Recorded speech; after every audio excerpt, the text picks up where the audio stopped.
Good morning students, how are you? In the previous video lecture we have read about the resources. Today we will read classification on the basis of stage of development. Clear? Potential resources and actual resources. Classification on the basis of stage of development, potential resources and actual resources. Potential resources which are yet to be explored and which can only be assessed for their use are called potential resources. Which are yet to be explored and which can only be assessed for their use are called potential resources.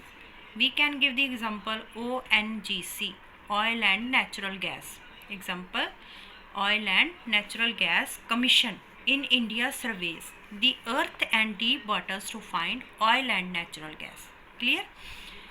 Similarly, mining experts survey various forests and other landforms to locate coal and mineral deposits. These all are potential sources, but they have not yet been developed, are not being used. They have not yet been developed and they are not being used. Other important examples of potential sources are tidal energy, geothermal energy, which can become a major source of energy but are only potential at the moment. Clear? Actual resources, these are also known as developed resources because they are currently being used in today's time. Clear? Their quantity is known and human being possess the technology to utilize these resources. For example, the coal deposits in Jharkhand and Chhattisgarh which are being mined are actual resources. Jharkhand and Chhattisgarh.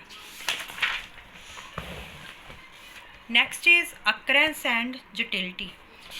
We have in this chart have seen resources on the basis of reason, on the basis of renewability, on the basis of stage of their development and on the basis of occurrence. Clear? On the basis of occurrence and utility. Occurrence is also a basis for classifying resources. Many resources are categorized on the basis of their utility. There are some resources which men, animal and plants consume. For example, we can air, water. We often use. Animals also using, plants also using. Life can't be sustained without utilizing these two essential sources, air and water. Two essential sources, we can't survive without these. So, however, there are many more resources which are made usable after specific processes. For example, minerals can't be used unless they are extracted from their ores. Ores means we can say mine. Clear? Fossil fuels can't be utilized without refining. Forest produce also need to be processed first before. Clear? After that, resources are also used indirectly. That is when they are used to produce other materials and items. In such cases, the resources are used as raw material. They are used as raw material. Fossil fuels we can say. Clear? And we can say any material, any mineral. We can take the example of mineral, fossil fuels. These are the raw material. Various minerals like iron, gold, silver, mineral salts, wood are used as raw material. The occurrence of resources is very important factor as it affects the local population. People living near forest depend on the forest products. They use forest wood for fuel. Their living food comprises items and from the forest like plants, berries and animals. They depend on the forests.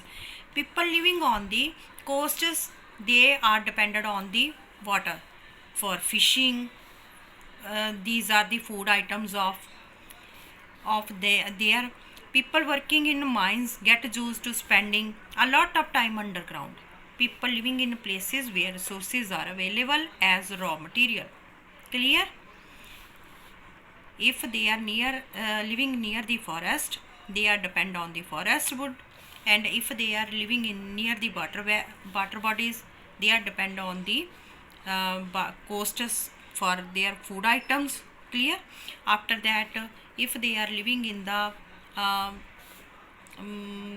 we can say mines, working in mines, they are living near in the mines, they are depending on, they are living underground, so that's why they are dependent on them. Man-made resources. Man-made resources are those resources that human beings create to make their lives easier and more comfortable. Man-made, which things are made by man. They use their knowledge for to make these things. They use their knowledge, skill, technological processes to make these resources from naturally occurring resources. For example, steel, plastic, nylons are the example of man-made sources. Building, transport, etc. Clear? Human resources. Human resources comprise human beings. We use our human resources to develop the natural resources and utilize them properly. For the development of any country, a healthy and educated population is an essential condition. Human resources, educated population is called human resources. Skillful person are also called the wise people, also called the human resources of that country. Resources planning and conservation. It is the technique for the proper and judicious use of natural resources. It is a complex process which involves the following. First is, it is the technique for proper and judicious use of natural resources. Second is identification and inventory of natural resources available in the environment. Planning and conservation, how we can plan and conserve the natural resources. Third is conducting surveys and mapping of area. Fourth is qualitative and quantitative estimation of the resources. Next is evolving a plant structure endowed with appropriate available technology. Successful implementation of the resources development plans. It is the need of the hour to conserve our natural resources because they are limited. It is need why they should be planned or conserved because they are limited in supply. Overutilization and misuse of the resources may lead to the environmental degradation. Clear? It may lead to the socio-economic problem. If we will not use these with planning, then it will lead to the socio-economic problem. Gandhiji said there is enough for everybody's need but not enough for anybody's greed. Clear? This is the quotation. So I hope you would be understood in a good way.